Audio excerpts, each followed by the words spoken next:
On behalf of the Association of Community Cancer Programs, welcome to this program. We're really glad you're here. Today marks World Lung Cancer Day, and we look forward to discussing a recent ACCC project focused on advanced non-small cell lung cancer. My name is Joe Kim, and I'll be your moderator today. I'm joined by Wendi Waugh from Southern Ohio Medical Center, or SOMC, who will co-moderate today's program. Wendi, will you introduce yourself to the audience? Well, hello, everyone. Welcome to our program. I am the Administrative Director here at Southern Ohio Medical Center. And Southern Ohio Medical Center has had the privilege of joining ACCC in this Fostering Excellence program. And I'm really excited to share some of the things that we've learned with all of you. So let's go, Joe. Thanks very much. So the goal of this national multi-phase initiative was to optimize care for patients with advanced non-small cell lung cancer. And this included improving the coordination as well as communication within the multidisciplinary cancer care team and refining processes of care along the patient journey. ACCC would like to thank its partner organizations, the CHEST Foundation, the International Association for the Study of Lung Cancer, or IASLC, and Longevity. And this project was made possible by support from AstraZeneca. The cancer centers that participated in this QI initiative included Sutter Cancer Center, Sutter Medical Center in Sacramento, California, St. Francis Cancer Center in Tulsa, Oklahoma, Southern Ohio Medical Center in Portsmouth, Ohio, First Health Moore Regional Hospital in Pinehurst, North Carolina, O'Neill Comprehensive Cancer Center at the University of Alabama in Birmingham, Alabama, and Tennessee Oncology in Nashville, Tennessee. Now, this initiative led to quality improvements in several key areas, and one major goal was to improve biomarker testing in patients who have advanced non-small cell lung cancer through the enhanced integration between cancer clinicians and pathologists. This led to streamlined processes and clearly defined communication channels. Let's now hear from Dr. Jonetta Blakely from Tennessee Oncology about their process around identifying some of the root causes that lead to suboptimal biomarker testing. By making this sort of a centralized process, you could look at, well, what are really the gaps now? It's not just because we have a dozen different processes for this, but what are the gaps? Is it time to get the tissue? Is it time for the test itself? Is it insurance, prior authorization? What is it? And it is all those things, but for some payers it's one thing, for other players it's another thing. So Wendi, tell us about how you were able to make different process changes in terms of tracking test results, as well as having your lung cancer navigator checking the lab portals. Yeah, so I think it's important first to talk just a little bit about the center that I have the privilege of being the administrator, and we're a very small rural community cancer center, community hospital.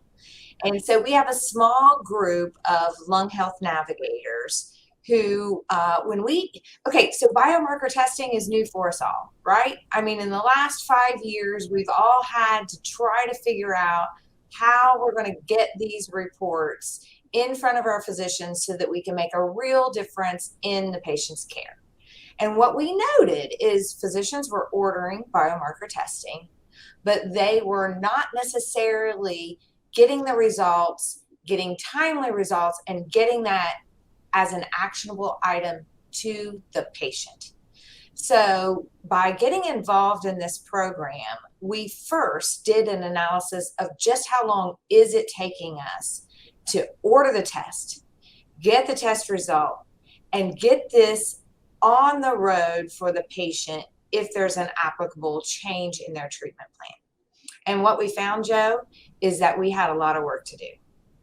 And the way that we fixed it, and we really fixed it, was to assign responsibility to our lung health navigator. Now, that sounds easy.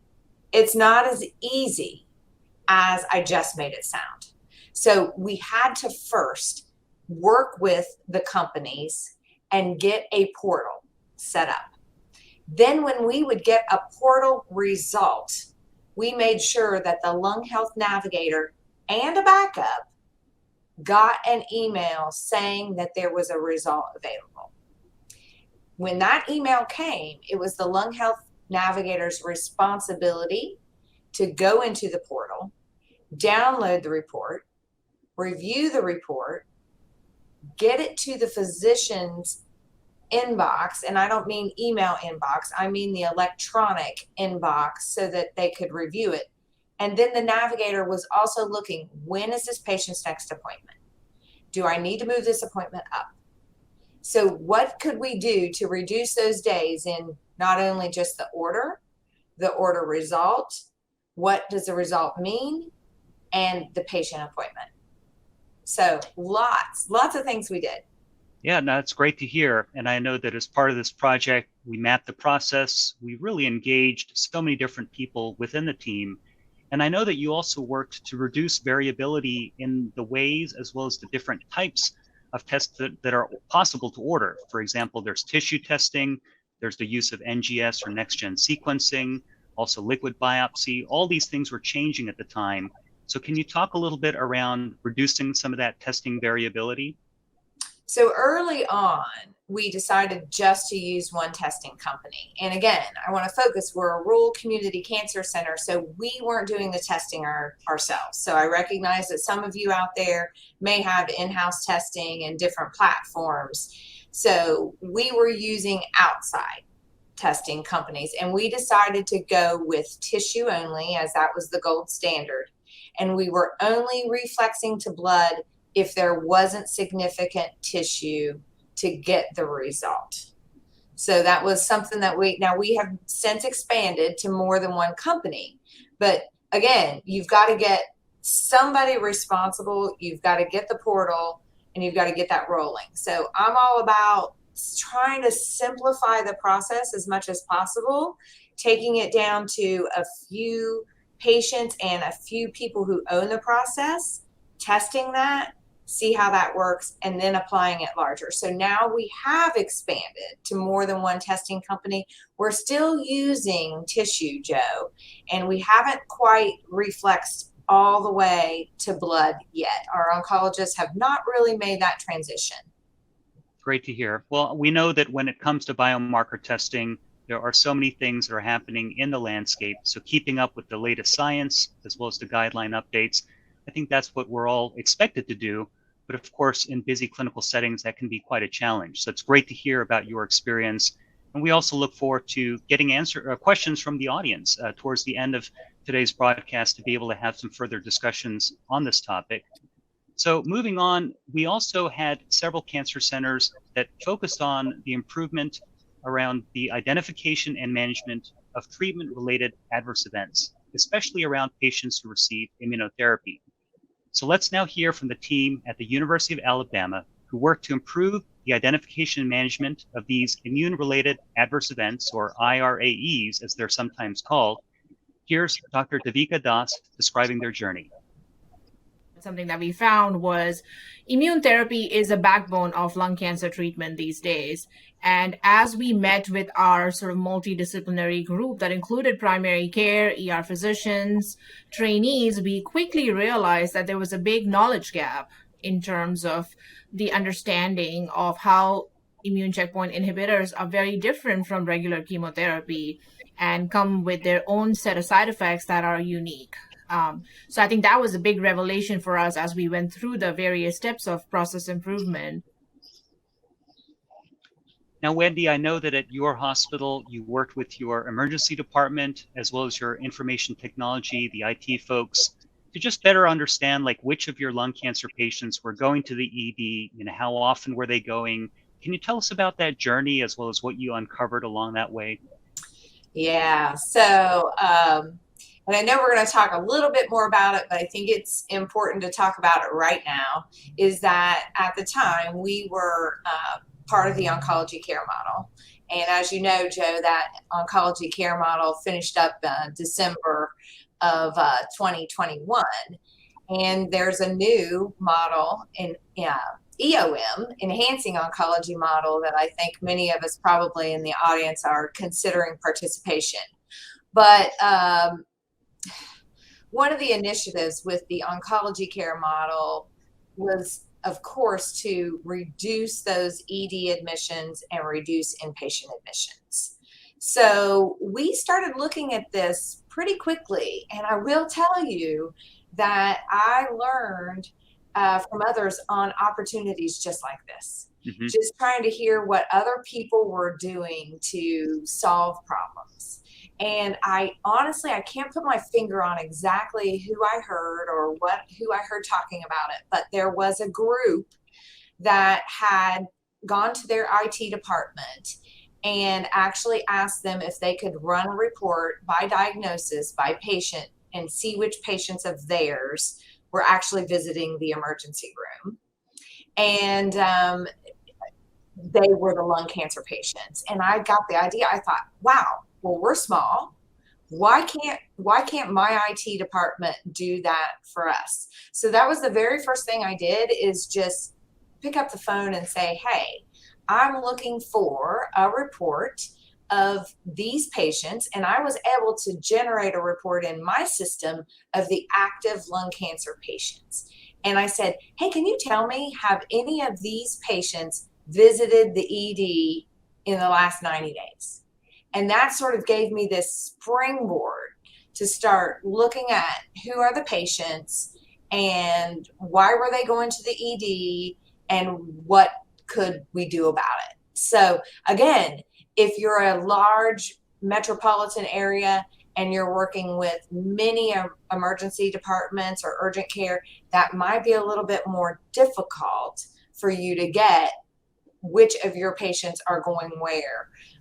And you were waiting on that retrospective analysis from OCM rather than getting that real-time feedback that I got from that report from our IS department. Right, and it's great to hear that you were able to have those conversations with the ED folks and to really just foster this kind of collaboration. So once you identified which patients were potentially high risk for either making visits to the ED or even repeat visits for that matter, what were some of the interventions that you could develop to either reduce or prevent some of those admissions? Yeah. So the first thing we did was sit down with our advanced practice providers.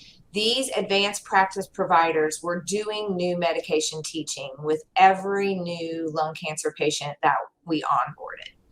And we really wanted them to talk to those patients about their potential for visiting the emergency room. We knew that it was high. We knew that when you have lung cancer, you more than likely have smokers and you have other risks. So we knew these were our high-risk patients. And even if they weren't visiting the emergency room because of the lung cancer care or treatment that they were receiving.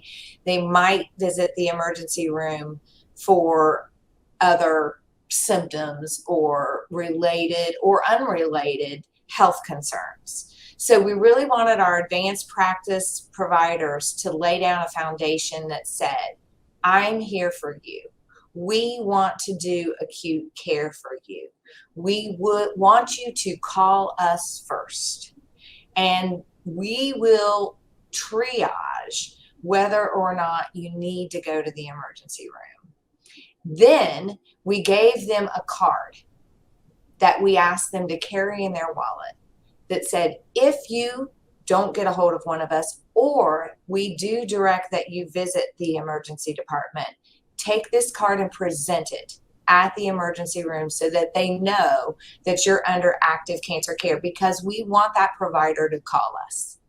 And we want to discuss what we are doing right now with you so that we can best manage, so we can avoid unnecessary CT scans, unnecessary work that you might do. Third thing we did, we sat down and met with the ED providers, and we said, we told the patients this, we're giving the patients this card, and we want you to call us, and this is why. So we sort of closed that circle with, we met with the patient, we talked to the patient about what we wanted, we gave them something, but we also sat down and met with we went to actually one of their meetings and invited ourselves as a guest and said, we want to tell you what we're doing, why we're doing it, and how you can help us. That's great. So I know the project with the ACCC work completed a while back. Were there additional learnings, findings from your team just around ED utilization, whether it's patients with advanced lung cancer or any patient for that matter? Any other lessons learned or things that now are either in process or new ideas that you're forming? Well, one thing we learned is that involve the caregiver, the primary caregiver. So you can have a lot of conversations with the patient, but oftentimes the primary caregiver or the family are the ones who are most worried about symptomatology, not necessarily the patient. So we definitely know that we have to involve them in the new medication teaching in all of the plan and really put someone responsible for that. Number two, we've got to do a better job of not only working with the ED providers, but with the patient's PCP and their other specialists. So we really even want these cards and this information to be presented to their PCP or to their other specialists, so that if they're visiting their cardiologist, that they understand what we might be doing and how that might, or the pulmonologist was another specialist that we do a lot of coordination with. And we were actually talking about why these patients were visiting the emergency department. Great, thank you. Now, you already mentioned the oncology care model, or the OCM. I'm curious, did that experience help you find other ways to reduce preventable ED visits and hospitalizations? And tell us more about your thoughts around this new proposed model as well. So, yeah, I think everything that we just talked about with lung cancer patients can really be now applied broadly in your cancer patient population, and actually we have. So we're not only just giving this call us first, this new medication, these acute care visits that we've implemented with the APP just for our lung cancer patients. We've expanded that to our whole our whole host of patients that we serve. As far as EOM, we certainly have a team of people that are looking into participation, and I can tell you that the single most valuable thing that I have learned with participating in OCM were really these things. Mm-hmm. Like, there were lots of affinity groups and opportunities that we could learn from each other, that we could see who was implementing what, and I can't imagine not continuing to participate in those groups and those discussions. That's the kind of thing that gets me fired up. So I definitely hope that we will be moving forward with EOM. I will tell you, though, that we're on a little bit of a pause, and we really don't want to go diving in head first, as we did not elect risk. Okay. And so the new module wants it, you must accept mandatory risk. And so we're trying to evaluate what is that risk, what's the potential downside. We had some up months, we had some down months or down periods. So it's really about, is there enough participation gain to offset the potential loss? And certainly, how do you put a number to what you learn? Mm-hmm. Those are things that you just can't always quantify. And so I'm really hopeful that we move forward. Understood. Well, please keep us posted on your journey as you work through these questions. And I'm sure the last 18 months have been a challenge for everyone, especially with what's happening with COVID and everything else. So thanks for sharing about your journey. So as part of this project, we had other cancer centers addressing other important topics like smoking cessation, as well as palliative care and other aspects of symptom management. So we're now going to hear from Dr. Deepti Bell about how Sutter Sacramento improved how they identified active smokers and provided more effective smoking cessation services. We were able to sort of identify the gaps we have in how we contact our patients and how we motivate them. We were able to create an electronic system where we can identify, smokers and improve our accuracy on how we capture smoking pack years. Like, sometimes the MA will just write 10 when the patient may have smoked for 30. So pay more attention to that part. And then luckily in one of our satellite sites, we were able to employ 2 nurse practitioners who coach patients through this very challenging problem of trying to quit smoking. So Wendi, in your area, how do you offer smoking cessation services to your patients with lung cancer? Well, again, it's not necessarily just to our patients with lung cancer, but across the continuum of patients here at SOMC. We offer ALL, freedom from smoking. We have several facilitators, and before COVID, those sessions, it was a 6-week program. Those sessions were all in person, and we actually worked with a local organization, a nonprofit, that even provided medication every time that the patient came. So we didn't give them like the whole dose of medication, but as they continued to progress in the cessation program, we would provide medication assistance free of cost for those patients. So that was fairly successful. And then when COVID came, the bottom dropped out, Joe. The bottom dropped out. You really couldn't meet, and that was certainly not something that was what was deemed absolutely essential. And so the smoking cessation programs went away. But I'm happy to say that we're back now, and we're back with this combination. So we now have the option to do virtual one-on-one with an ALA freedom from smoking coach, or virtual sessions in a group with a coach, or face-to-face sessions. So the only thing about the face-to-face and even the virtual group is they only start at certain periods. So once every 5 weeks, once every 6 weeks.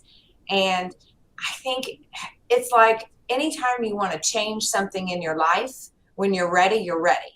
And telling someone that they need to wait 4 weeks or 6 weeks until they can get enrolled in the next program is a bit of a challenge. Understood. So we've been working on that, and I really love this more like one-on-one coach session if Zoom is available and for the patient. So that's gone over actually fairly well. Have you found ways to also provide them with either free or discounted medications through this sort of remote access? We have, actually. We're still doing that. And we track the attendance, and we will actually mail the medication to the patient after they have attended the program. So we are. Yeah. Yeah, great to hear. And I know that also as part of this project, there were also some centers that worked on outpatient palliative care referrals to improve and streamline the coordination, as well as just processing electronic referrals for patients who have advanced lung cancer. So Wendi, at SOMC, how are outpatient palliative care referrals coordinated? Who gets involved? Tell us a little bit about that. Yeah, so that's changed over time. And again, palliative care is another key initiative that rose to the top in the last few years. So several years ago, I'm going to say 4 years ago, we didn't have palliative care right here in this building at the cancer center. And we certainly had the ability to refer. But instead of the patient going to a different provider office and having an additional trip to make and schedule to do, we actually brought the palliative care specialists here to the cancer center.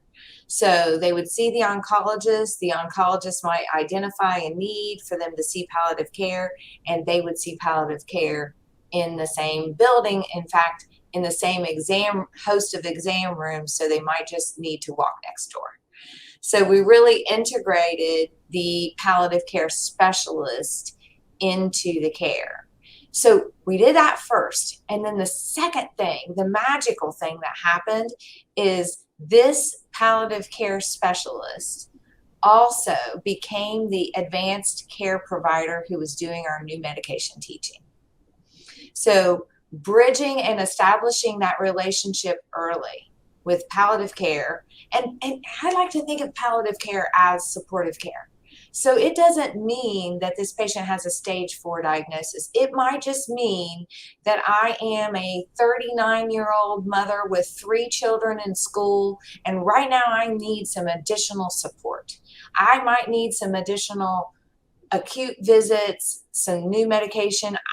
I'm at my wit's end with stress and things with trying to get the kids back and forth to ball practice.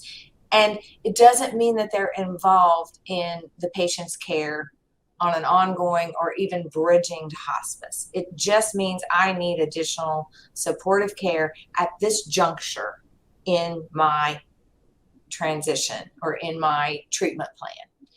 But if that palliative care specialist has established that relationship, and the bridge to hospice and or other conversations are appropriate, it starts from day one. That's great to hear. Yeah, and I think just that expanded definition of supportive care and these terms that often are used either by patients or even other care providers, I think it's important to just really be clear on what we mean by that. So thank you. So we have some time for some questions from the audience. We actually received one already. This question is for you, Wendi. This person would like to know more about how the Lung Health Navigator position was developed, as well as approved in your institution, and justifying new positions can be a challenge, especially if they're not directly billing. So can you speak on that? I can. So I'm not sure that we did it the traditional way. We started Lung Health Navigators with our screening program. So a lot of people, I don't know if you have your screening program first or your nodule program first, or if you're just navigating lung cancer. But we were not navigating lung cancer. We didn't have a nodule program. We got our screening program up and running first. So I made the case. I actually worked with the GoTo Foundation at the time, and they actually have a beautiful business plan. Brittany, I think Brittany's the one who asked this question. They have a beautiful business plan about how to make the case to hire a lung health navigator. Now, the GoTo Foundation has now merged with Longevity, and I know that Longevity was a part of this project. I would highly encourage you, Brittany, to reach out to see if they still have that Make the Case business plan. There are a lot of things that you can put in there. When we added lung navigation, we added for the nodule program, and we again went back to what are some of the key objectives, what's some of the downstream revenue, and patient satisfaction and service in terms of reducing to treatment and even to diagnosis were key factors in that. Great. Thank you so Oh, much. Lynette asked. Oh, I'm Yes, the sorry. question was from Lynette, but yeah, we got it. So thank you. Another question from the audience was really around, you had mentioned that when it came to biomarker testing, originally you were mainly just using one lab, but then you expanded to use multiple labs. Can you tell us about that process and the decision making? You know, I was going to talk about that earlier, and I neglected to say that whatever you do at this landscape is changing quickly and dynamically. So initially, our oncologist felt very passionate that we needed to do broad spectrum NGS. He wanted to do testing, just if not for any other reason, to contribute to research. But recently, we just invited all of the major players back to the table to tell us where they were, what are they doing with their initiatives, what kind of testing do they have, tell us about your liquid biopsies and where you're at. So we actually set up face-to-face meetings with 5 of the major competitors, and we did add a second competitor, and I'm going to leave names out of that for all the right reasons. But the one company that we were using exclusively was only doing full spectrum. And we had noticed a few denials on our early stage lung cancer patients because Medicare only wanted to pay for the 12 actionable genes. So we added a secondary testing company because of a smaller panel test that we could order that was not available with the other company. So I think, Joe, we're going to have to reevaluate this every 1 to 2 years, and maybe quicker, depending on how quick this landscape continues to change. And I don't think, like you say, liquid is coming on board.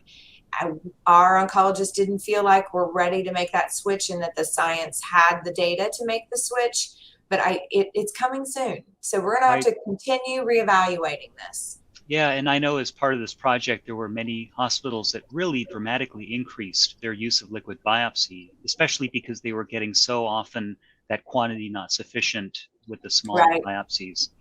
So we have another question from the audience. This question is from Kristen. If you were to develop new quality improvement projects today for patients who have advanced lung cancer, where would you begin and what would you focus on? Oh my goodness. Well, that's loaded. I think we've got to do more of this immune specific. What are some of the reactions? How are we managing them? How are we separating the immune response reactions to traditional reactions to other side effects or products of the disease or radiation? So I really now need to see which of those and what is potentially causing them, to see about further implementing change to those visits. Right. Yeah, I know that we heard as part of this project more and more patients receiving immunotherapy, and it may not just be single agent, it could certainly be in combination. So just addressing those side effects, I think, is increasingly important. So thanks for that. Another thing, Joe, just popping into my mind, still on that same subject, is really working with pulmonology. And, because I think they sometimes get the management of that, and trying to work with them not to just throw the antibiotic this way. It may not be pneumonia what's causing that. So again, not just the emergency room, but I think we've got to educate the population of providers that are taking care of our cancer patients about these those symptoms and side effects, right? Yeah, in fact, on that note, someone from the audience just asked a question, and I'm wondering if you might be able to comment on this. When it comes to patients who have pulmonary symptoms, the emergency department might not be able to know, is this pneumonitis? Is it pneumonia? Is it something else like worsening lung cancer that's leading to these kinds of pulmonary symptoms? Did you have dialogues with either the ED staff or your pulmonologists or oncologists about this? Yes, that's exactly what we did. And in fact, on the little card that we were giving the patients, we were listing the medications that the patient was receiving. And that is exactly why we're saying, call us before, you get your plan established, because we want that to be in collaboration with the oncologists who understand what some of these side effects are related to, the medications that we're prescribing.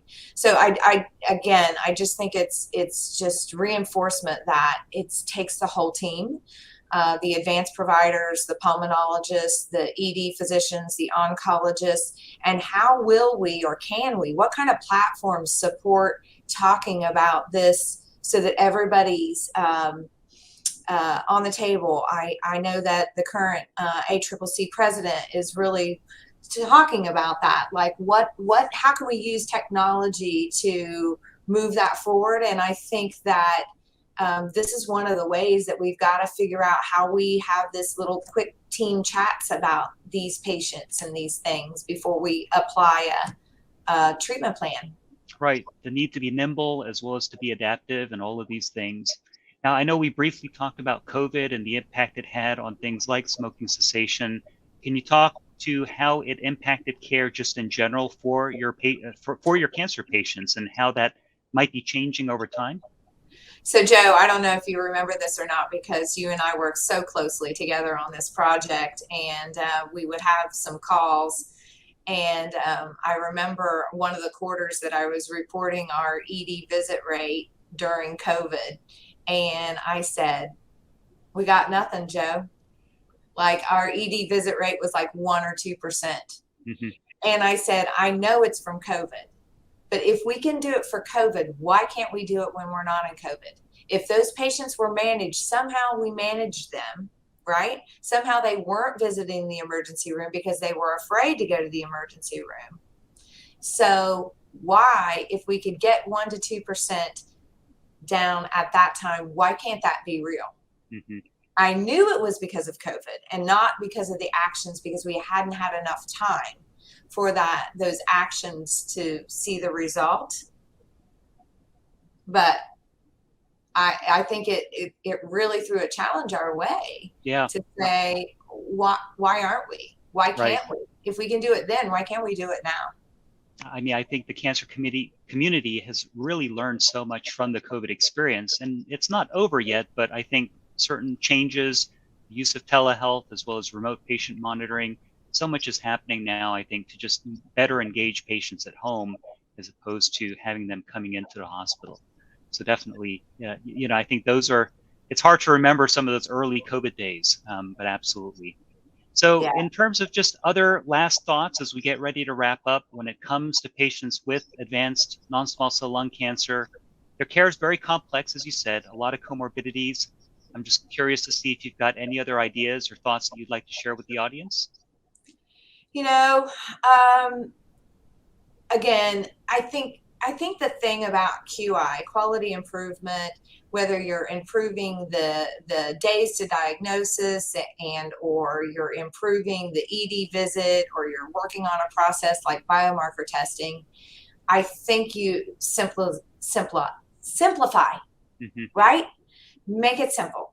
Start with 1, 2, do a case study, figure out what's going on in your organization, and don't make it so big. You can't maybe work with every single emergency department in your metropolitan area. So what's the largest emergency department? Or maybe the smallest, someone that you can get to the medical director, that you can talk to, that you can change something small, and then you can take what you learn from that, whatever that is, and then start to expand. So everything I've over my career, I feel like is a constant evolution of find a little nugget and then let it grow.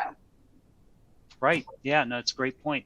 And we actually did get one more question. This has to do with the wallet cards that you were mentioning. So if the patient came to, say, the ED without a wallet card, were there ideas around either somehow flagging that patient through the electronic record or using some other way to communicate that kind of vital information to the ED staff?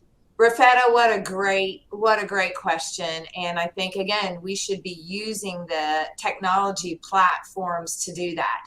And so my answer is it depends. So this is what I will say. If you have a system that is using one electronic health record, you may certainly be able to add an alert to do just that. But if you are, let's say, not on one record, or you're sort of subcategorized, you may not have a way to move that alert from one system or module to another. I know we use Mosaic for our cancer product. The larger hospital, Southern Ohio Medical Center, uses Meditech. So our alerts don't necessarily populate to Meditech. Should we be working on it? We absolutely should. And then there's CliniSync in Ohio that is the network of hospitals that are participating with the patient's cloud. And is there a way that there could be an alert there? I think that's a great question, and a great sort of forecasting to another project for the future, Rafetta. Right. Thanks, Wendi. I know that the whole landscape of interoperability and electronic records, it's continuously changing. You know, even large hospitals are changing their EHR. So we believe that presents both challenges, but also opportunities for the future. Well, thanks, Wendi, for joining me on this program. And we also want to thank the audience for being here on World Lung Cancer Day. Please, as a reminder, complete the program survey and visit the ACCC website for additional information, as well as resources that are designed to help you improve the care of patients with advanced non-small cell lung cancer. Thanks again for being here. Thank you all.